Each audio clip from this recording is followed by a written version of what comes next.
조갑제 TV 시청자 여러분 안녕하십니까. 오늘이 성탄절이니까 어제 텔레비전을 켜니까 여러 군데서 성탄절과 관계되는 영화를 하고 있었습니다. 그 중에 하나가 1956년에 미국의 세실 B 데밀 감독이 제작한 10개였습니다. 10개. 율 브린드가 이집트의 파라오 왕이죠.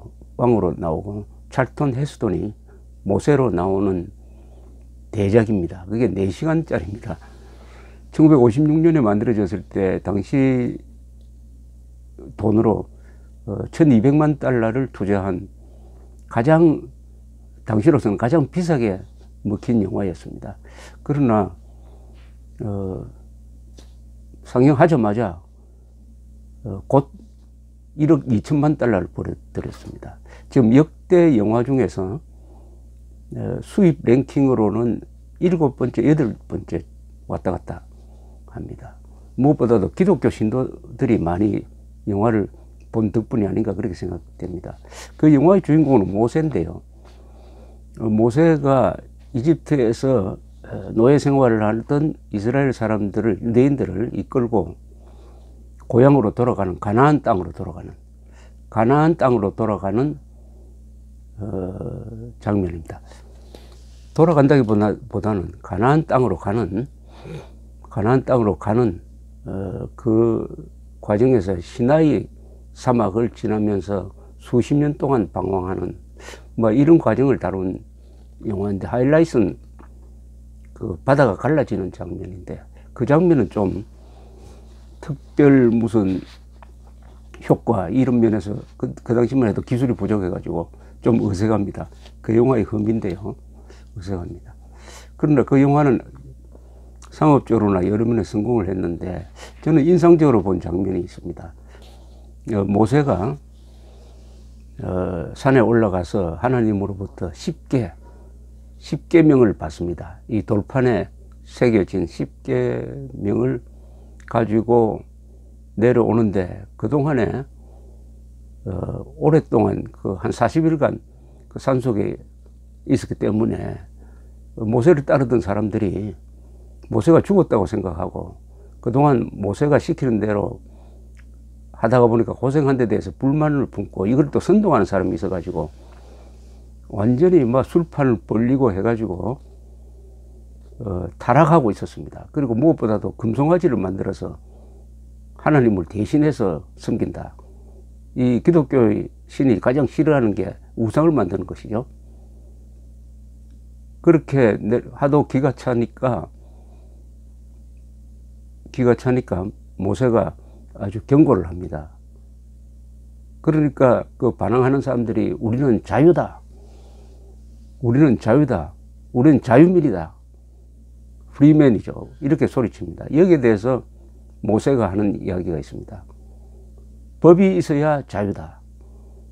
법이 있어야 자유를 지킬 수 있다. 이런 이야기를 합니다. 그 말이 아주 멋있었습니다. 법이 있어야 자유를 지킬 수가 있다. 법이 자유보다 먼저라는 뜻은 아닙니다.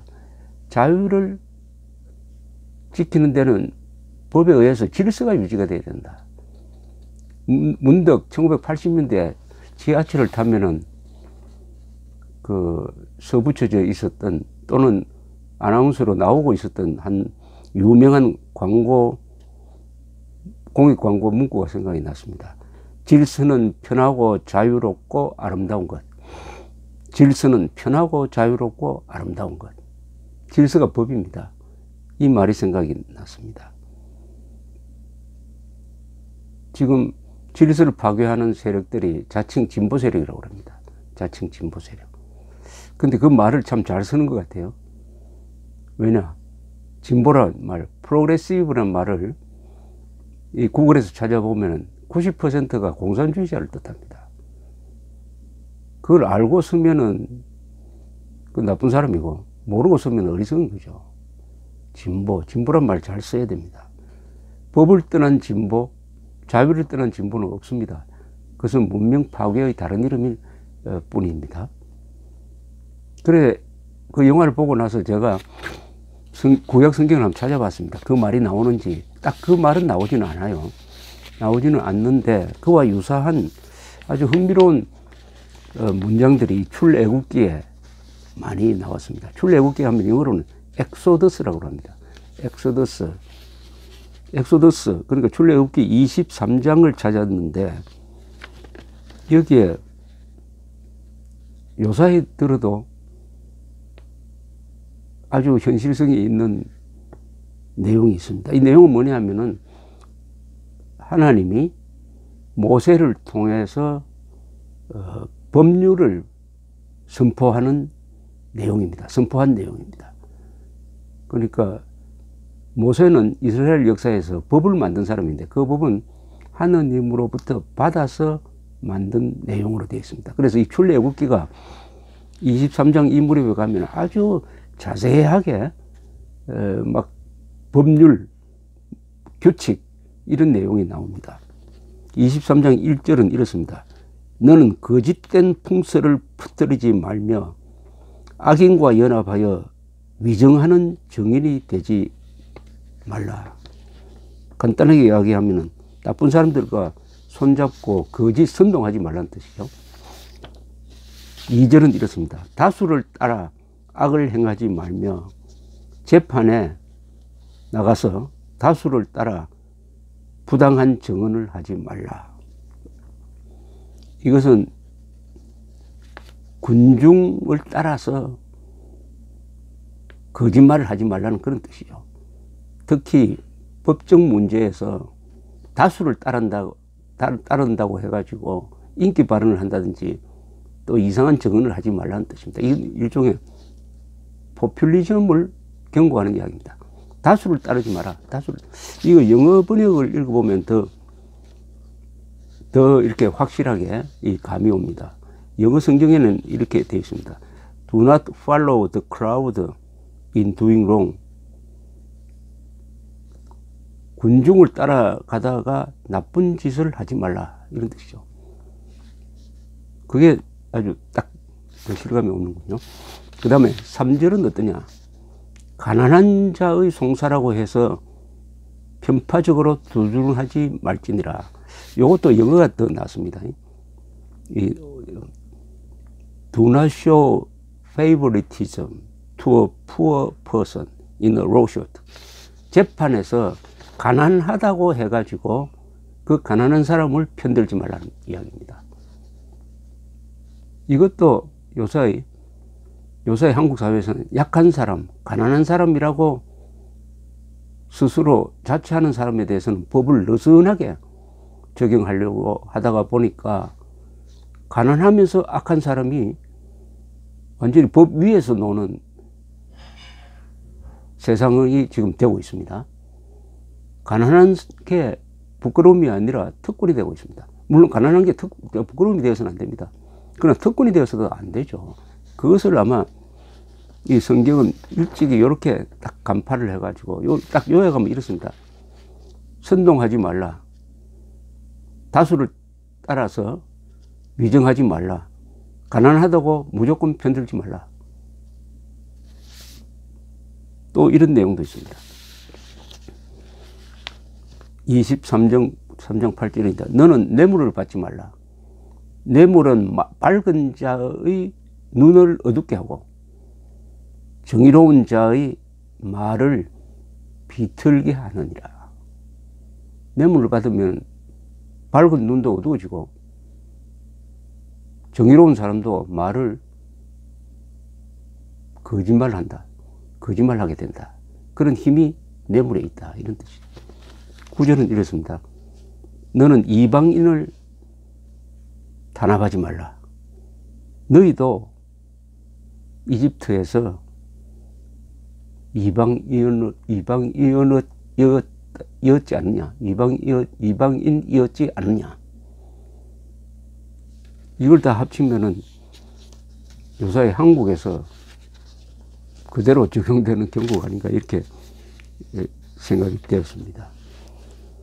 이 성경의 장점은 쉽다는 것입니다. 성경의 장점은 참 쉽습니다. 읽어보면은 너무나 상식적이기도 하고 그러다 보니까 이 기독교 힘이 바로 성경에서 나왔죠. 누구나 읽을 수 있습니다. 읽으면은 그 뭐 철학적인 게 아니라 사례가 많고 해서요. 또 아름답기도 하고 아주 폐부를 찌르는 그 핵심도 있고요. 그 중에서